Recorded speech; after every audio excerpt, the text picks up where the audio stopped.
모래바람 속에 숨은 검은 그림자 안토니우스의 영적 전쟁. 여러분 안녕하십니까? 오늘 우리는 인류 역사상 가장 기이하고도 치열했던 영적 전쟁터로 여러분을 초대하려 합니다. 우리는 흔히 이집트의 성자 안토니우스를 생각할 때 인자한 표정으로 사막에 앉아 기도하는 평화로운 노인의 모습을 떠올립니다. 하지만 그것은 결과일 뿐입니다. 그가 그 평화를 얻기까지 치러야 했던 대가는 상상을 초월하는 것이었습니다. 오늘 우리가 들어갈 곳은 낭만적인 사막이 아닙니다. 뜨거운 태양 아래 악령들이 우글거리고 밤이면 짐승들의 포효 소리와 귀신들의 속삭임이 뒤섞이는 공포의 현장입니다. 부유했던 귀족 청년 안토니우스가 왜 스스로 이 지옥 같은 전장으로 뛰어들었는지, 그리고 그곳에서 보이지 않는 적들과 어떻게 피 터지게 싸웠는지 그 숨막히는 기록을 펼쳐보겠습니다. 시계 바늘을 돌려 서기 270년경 이집트의 사막으로 가보겠습니다. 안토니우스는 예수님의 말씀 한마디에 전 재산을 가난한 자들에게 나누어주고 고향을 떠났습니다. 그가 처음 정착한 곳은 마을에서 멀리 떨어진 텅 빈 무덤가였습니다. 고대 이집트인들은 사막이 악령들의 거처라고 믿었습니다. 안토니우스가 도시를 떠나 사막의 무덤으로 갔다는 것은 단순히 조용한 곳을 찾은 것이 아니라 적진 한복판으로 쳐들어갔다는 뜻입니다. 마귀가 지배하던 땅에 깃발을 꽂고 선전포고를 한 것입니다. 사탄은 당황했습니다. 지금까지 수많은 인간이 욕망의 노예가 되어 자기 발밑에 엎드렸는데 이 젊은 청년은 모든 유혹을 끊고 자신에게 도전장을 내밀었기 때문입니다. 전쟁은 시작되었습니다.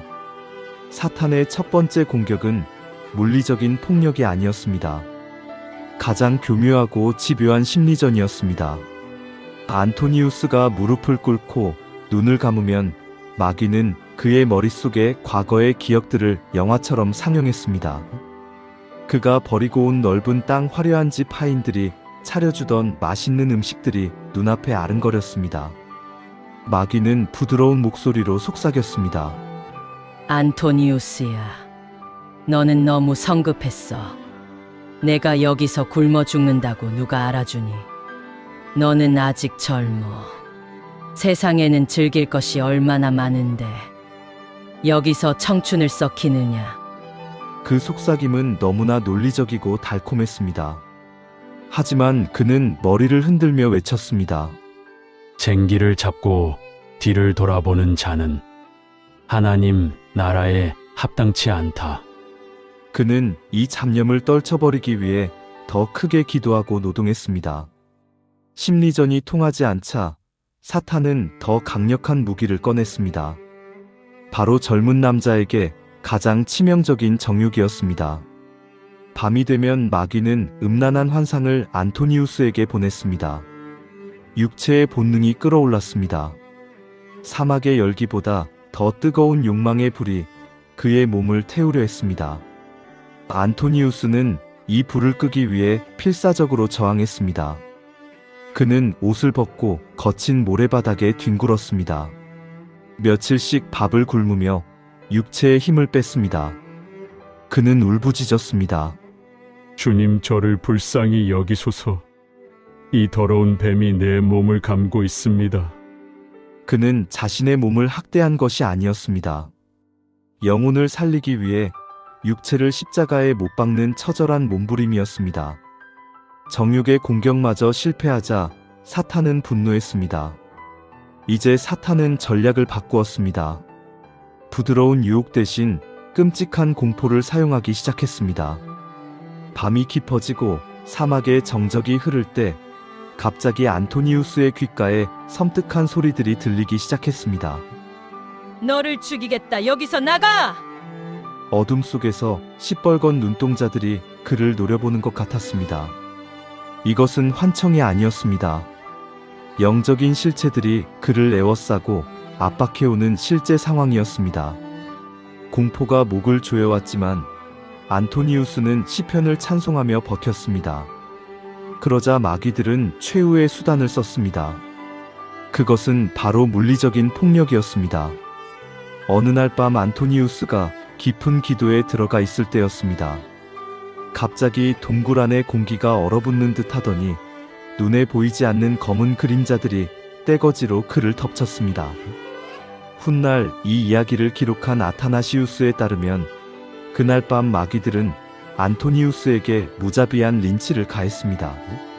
주먹으로 때리고 발로 밟고 벽에다 집어던졌습니다. 영적인 존재가 물리적인 타격을 가한 것입니다. 안토니우스는 비명을 지르며 바닥에 쓰러졌습니다. 뼈가 으스러지고 살이 터지는 극심한 고통이었습니다. 안토니우스는 의식을 잃고 바닥에 널브러졌습니다. 숨만 간신히 붙어있는 상태였습니다. 다음 날 아침 마을에서 빵을 가져다 주러 온 친구가 동굴에 들어왔다가 기겁을 했습니다. 바닥에 피투성이가 되어 쓰러져 있는 안토니우스를 발견한 것입니다. 흔들어 봐도 미동이 없자 친구는 그가 죽었다고 생각했습니다. 친구는 울면서 그의 시신을 메고 마을 교회로 데려갔습니다. 마을 사람들이 다 모여 위대한 성자의 죽음을 애도했습니다.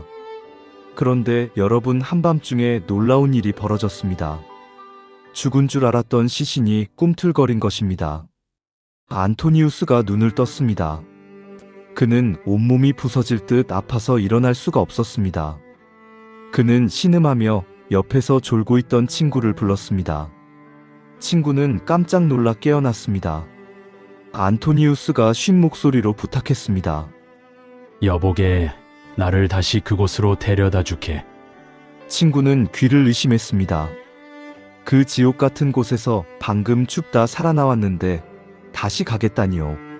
하지만 안토니우스의 눈빛은 단호했습니다. 여기서 도망치면 나는 영원히 패배자가 된다. 나는 돌아가서 끝장을 봐야겠다. 결국 친구는 안토니우스를 업고 다시 칠흑 같은 어둠 속 사막으로 향했습니다. 아무도 없는 무덤 동굴. 핏자국이 그대로 남아있는 그 공포의 현장에 안토니우스는 다시 홀로 남겨졌습니다. 문이 닫히고 친구의 발자국 소리가 멀어졌습니다. 이제 다시 그와 마귀들만 남았습니다. 안토니우스는 일어설 힘조차 없어 바닥에 누운 채로 어둠을 향해 소리쳤습니다. 그의 목소리는 떨렸지만 그 안에 담긴 영적인 기백은 사자후와 같았습니다. 마귀들아 보아라! 나 안토니우스가 여기 돌아왔다! 너희가 나를 때려 죽인다 해도 나를 그리스도의 사랑에서 끊을 수는 없다! 자, 덤벼라, 더 때려봐라! 내가 여기서 끝까지 버틸 것이다! 그의 선전포고가 끝나자마자 동굴 전체가 지진이 난 것처럼 흔들리기 시작했습니다. 사탄은 독이 올랐습니다.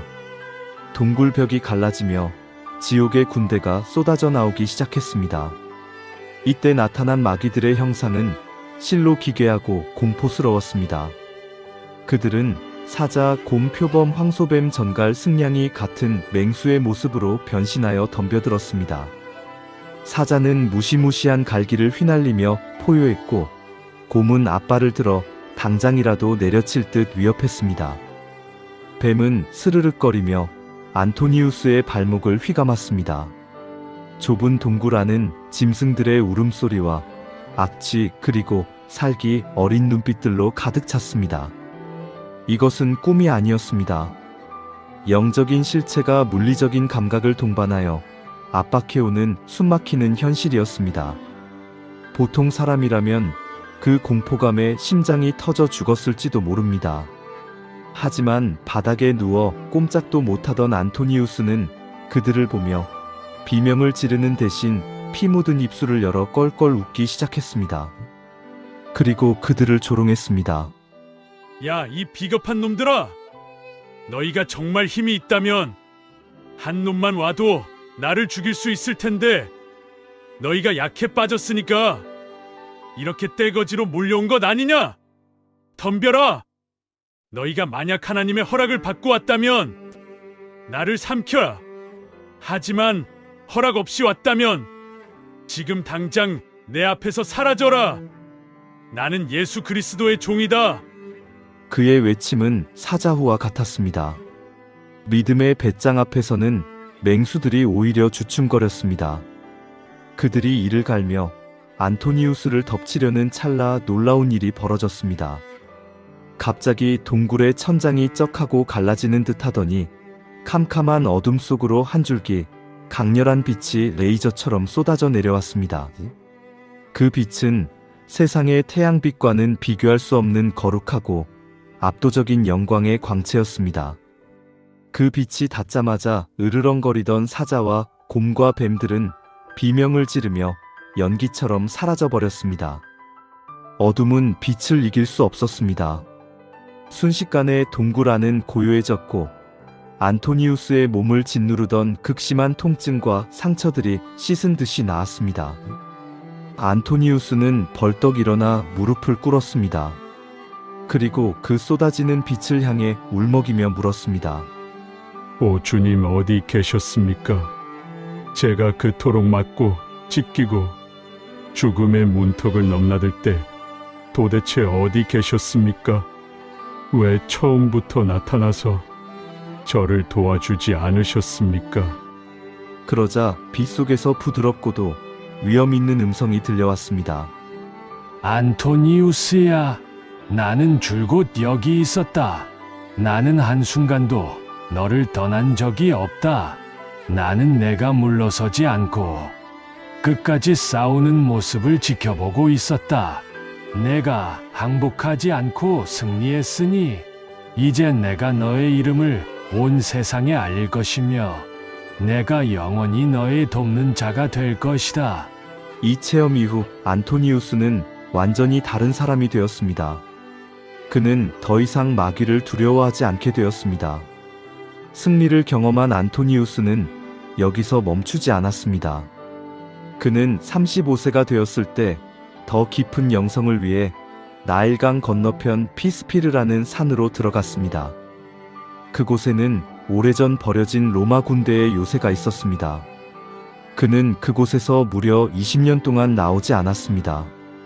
1년에 2번 친구들이 담장 너머로 던져주는 빵 몇 조각과 물만으로 생명을 유지했습니다.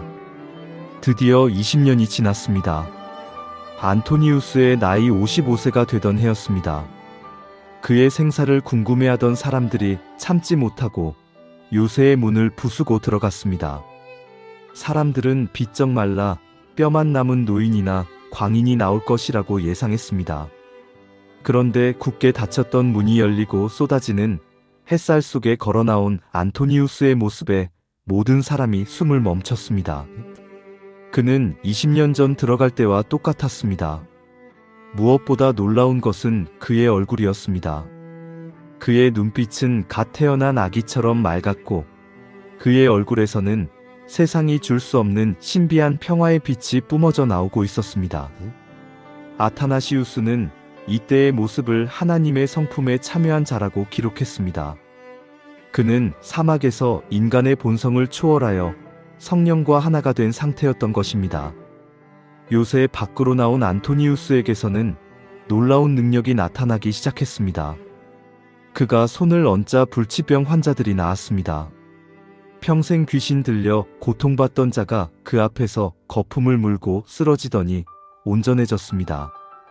그는 걸어다니는 성령의 통로였습니다. 이 소문은 삽시간에 이집트 전역으로 퍼졌고 수많은 사람이 짐을 싸서 사막으로 몰려왔습니다. 이전에는 뱀과 전갈의 땅이었던 죽음의 사막이 밤낮으로 찬송 소리가 울려 퍼지는 거룩한 수도원 도시로 변하기 시작했습니다. 하지만 안토니우스가 우리에게 남긴 가장 큰 선물은 기적이 아닙니다. 그는 기독교 역사에 아주 중요한 개념 하나를 정립했습니다. 바로 백색 순교입니다. 박해가 사라진 시대에 안토니우스는 외쳤습니다. 사자가 없어도 십자가가 없어도 우리는 날마다 순교해야 한다. 내 안의 교만을 죽이고 내 안의 탐욕을 죽이고 내 안의 음란을 죽이는 것. 피 한 방울 흘리지 않지만 날마다 자기를 부인하며 하얗게 산화하는 삶. 그것이 바로 백색 순교다. 안토니우스의 영성은 단순히 산속에만 머물지 않았습니다. 당시 아리우스라는 이단이 교회를 어지럽힐 때 그는 100세가 다 된 노구를 이끌고 알렉산드리아 도시로 내려가 군중들 앞에서 사자후를 토했습니다. 나는 사막에서 예수님을 만났다. 그분은 영원하신 하나님이다. 사막의 성자가 증언하는 살아있는 진리 앞에 이단들의 헛된 논리는 무너져 내렸습니다. 이제 안토니우스의 생애도 마지막을 향해 가고 있었습니다. 서기 356년 그의 나이 105세가 되었습니다. 그는 평생 자신의 곁을 지켰던 두 제자를 불러 유언을 남깁니다.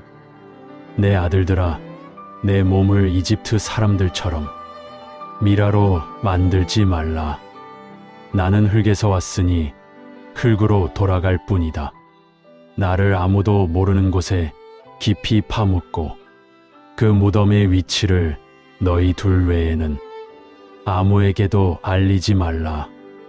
나는 부활의 날에 주님께서 새 몸을 주실 것을 믿으며 흙으로 돌아간다. 그는 죽음 앞에서도 철저히 자신을 감추었습니다. 사람들이 자신을 숭배할까봐 무덤조차 남기지 않은 것입니다. 오직 예수 그리스도의 이름만 남기를 원했던 그의 철저한 겸손은 오늘날 유명해지기 위해 안달이 난 우리들을 부끄럽게 합니다. 유언을 마친 그는 침상에 누워 다리를 뻗었습니다. 제자들은 그의 얼굴을 보고 깜짝 놀랐습니다. 죽음을 앞둔 노인의 얼굴이 마치 오랫동안 기다리던 친구를 만나러 가는 사람처럼 환하게 빛나고 있었기 때문입니다. 그는 두려움 없이 고통 없이 아주 평온하게 숨을 거두었습니다. 사랑하는 여러분, 안토니우스가 사막에서 겪은 영적 전쟁은 단순히 옛날 이야기가 아닙니다. 오늘 우리도 매일 보이지 않는 전쟁터에서 살고 있습니다. 유혹의 맹수들이 우리를 물어뜯으려 하고 두려움의 그림자가 우리를 덮쳐옵니다. 그때 안토니우스를 기억하십시오. 마귀는 우리가 두려워할 때 강해지고 우리가 예수의 이름으로 비웃어줄 때 도망갑니다. 그리고 기억하십시오. 고난의 한복판에 있을 때 하나님은 멀리 계신 것이 아니라 바로 그 자리에 함께 계시며 우리를 응원하고 계십니다. 안토니우스는 오늘 우리에게 이렇게 말합니다. 당신만의 사막을 찾아라. 당신의 골방으로 들어가라. 문을 닫고 세상의 소리를 꺼라. 그리고 거기서 너의 내면을 들여다보라. 우리가 굳이 이집트 사막까지 갈 필요는 없습니다. 여러분이 매일 새벽에 무릎 꿇는 그 자리가 사막입니다. 남들이 알아주지 않아도 묵묵히 내 자리를 지키며 하나님과 동행하는 것, 그것이 위대한 수도사의 삶입니다. 오늘 밤 여러분의 영혼에 질문해 보십시오. 나는 무엇으로 채우려 하는가? 안토니우스는 비움으로 충만해졌습니다. 우리도 세상의 껍데기를 비워낼 때 비로소 하늘의 능력으로 채워질 것입니다. 주님, 안토니우스의 거룩한 고독을 배우게 하옵소서. 날마다 내 자아를 죽이는 백색 순교의 삶을 살게 하시고 마지막 순간에 나의 무덤은 없어도 좋으니 오직 예수의 이름만 남기는 인생이 되게 하옵소서. 지금까지 모든 것을 버리고 사막으로 간 사람 성 안토니우스의 회심과 독거수도 이야기였습니다. 이 이야기가 분주한 여러분의 삶의 쉼표가 되고 영혼의 오아시스가 되었기를 바랍니다. 영상이 은혜가 되셨다면 구독과 좋아요로 함께 해주십시오. 여러분의 작은 실천이 이 소중한 영적 유산을 다음 세대로 전하는 큰 힘이 됩니다. 다음 시간에는 성경을 라틴어로 번역하기 위해 스스로 동굴 감옥에 갇혔던 괴팍하지만 위대한 천재 제롬과 초대교회의 든든한 기둥이었던 교부들의 치열한 삶의 현장으로 찾아오겠습니다. 감사합니다.